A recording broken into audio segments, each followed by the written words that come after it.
Brčko je obavijeno tugom nakon tragične vesti koja je pogodila ne samo porodicu i prijatelje, već i čitavu lokalnu zajednicu. U svojoj 13. godini života prerano nas je napustio dečak Adil Halilković. Njegov odlazak ostavio je neizmernu prazninu i bol u srcima onih koji su ga poznavali, voleli i sa njim delili školske i životne trenutke. Adil je bio dete puno života, radosti i iskrene dobrote.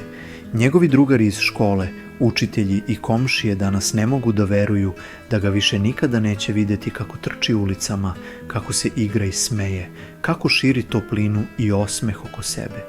Za svakog koga je poznavao, bio je simbol dečje iskrenosti i dobrote, a upravo zbog toga njegov prerani odlazak još teže pada svima.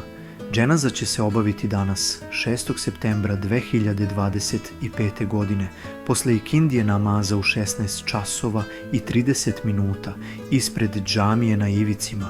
Ukop će se izvršiti na gradskom mezariju na Merajama u Brčkom. Ovaj dan će ostati upisan kao jedan od najtežih za porodicu Halilković, ali i za sve one koji su poznavali ovog dečaka čija je mladost naglo i nepravedno prekinuta. Prijatelji porodice, komšije i meštani Brčkog okupljaju se da pruže podršku u ovim najtežim trenucima.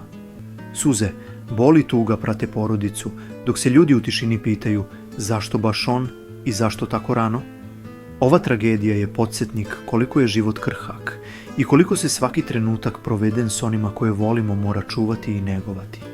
Poruka svima nama, gledaocima i slušaocima, jeste da u ovakvim trenucima stanemo jedni uz druge.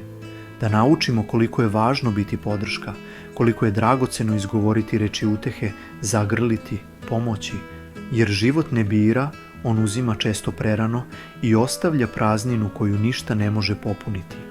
Adil Halilković će ostati u sećanju kao dečak vedrog duha, kao dete koje je svojom dobrotom i osmehom obeležilo srca mnogih. Neka mu je večni rahmet, a njegovoj porodici snaga da izdrži ovaj težak gubitak. Na svima nama je da ne zaboravimo i da u mislima i dovama čuvamo uspomenu na ovog prerano preminulog dečaka.